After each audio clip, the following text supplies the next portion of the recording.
You're listening to the One Man Show Network.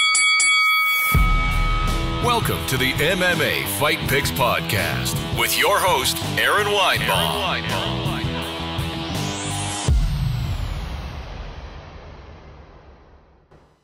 Hey kids, welcome to the MMA Fight Picks Podcast. I'm your host, Aaron Weinbaum, and I seem to lately always be doing these in the middle of a thunderstorm, so if I get cut out of the live stream, I'm sorry.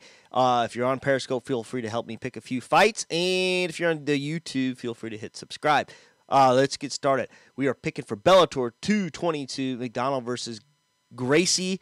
I hear that Scott Coker was really trying to book Royce Gracie instead of Neiman Gracie, but here we are. Anyway, first up, Aaron Pico is fighting. Oh, I got a super hard. Awesome. And somehow I have it on the wrong deal here. Oh, man. I got this all messed up. What in the world am I doing? Aaron Pico against Adam the Great, the kid, rather, Borics. All right. Here's the thing with Aaron Pico. I like Aaron Pico. He seems to forget he's a wrestler first. He's already at 4-2. He lost to a legit guy in Henry Corrales' last fight. And he lost the very first time to Zach Freeman. He did beat Shane Crutchin, which I didn't think he would beat.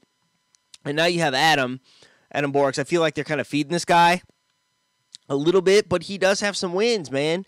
Jose Aldo Silva, Theodore Nikolov, all Bellator fights.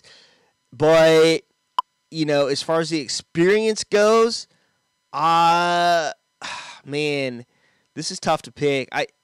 Listen, he's 8-0. I think maybe they want Pico to beat this guy, but I like the new kid. And what's weird is, with as much hype as Pico has, this is a prelim fight, but I felt the need to pick it, so yeah.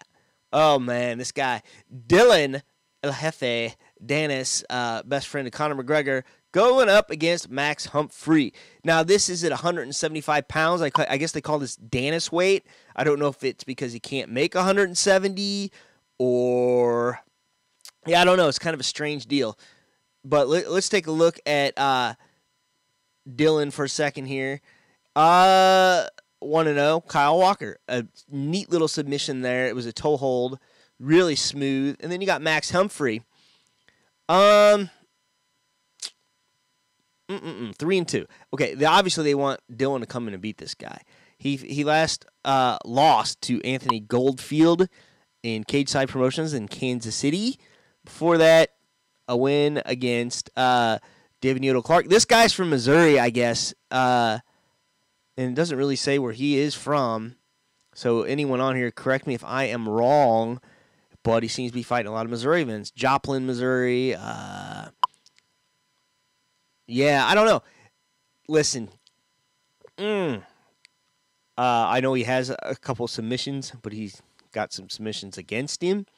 He's got some punches. It's all depends. If Dillon gets hands on him, it's all over, and I got to think they're wanting to build Dillon up. I saw he had 2 belts on. He looked more like a chump than a champ, and they weren't his belts, obviously. I'm going with Dillon, much as I don't want to. Next up, my gosh, this is all a mess here. Sorry.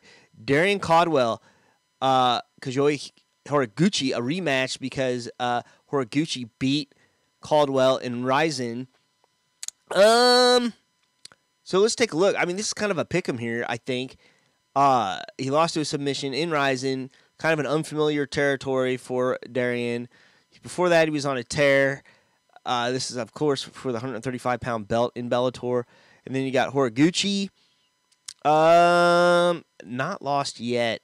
Oh, no, I'm sorry. He does have a loss against Demetrius Johnson, 186. I forgot about that. Oh, yeah. Yeah, he did. But this is 135 pounds, not 125 pounds. But he does have some impressive wins, man. Ian McCall just beat Ben Nagayan at Ryzen as well. Man, listen, I know that Darrion is probably the favorite. It's Bellator. But I think Horiguchi, man, I think he's a little better than people give him credit for, and I think Lightning's going to strike twice with Caldwell. The co-main event, not the main event, the co-main event of the evening, Lyoto Machida versus Chael Sonnen, my buddy. Not really. I just give him Netflix recommendations, and I keep him entertained in life, I guess. I don't know. Let's take a look at this here. Lyoto Machida has a win most recently over Rafael Carvalho. It's his only Bellator fight. Before that, he won over Vitor Belfort, Eric Anders. He might be a little overrated, but he has lost to Derek Brunson, Yoel Romero, the elite, a loss to Luke Rockhold, the elite of the UFC's middleweight division, a loss to Chris Weidman. But he does have an interesting win here, and that win is against Gegard Mousasi, who is now the Bellator champ. But there's something else interesting about this as well. He has a win, although it's been quite some time ago, 2012, against Ryan Bader. And that's at light heavyweight. So this is a really interesting storyline here. If either one of these guys pulls it off, either you're the guy that beat the guy or you beat the guy that beat the guy. So you got a really interesting chance here to challenge for the light heavyweight belt. Now, neither one of these guys are the biggest 205-pounders.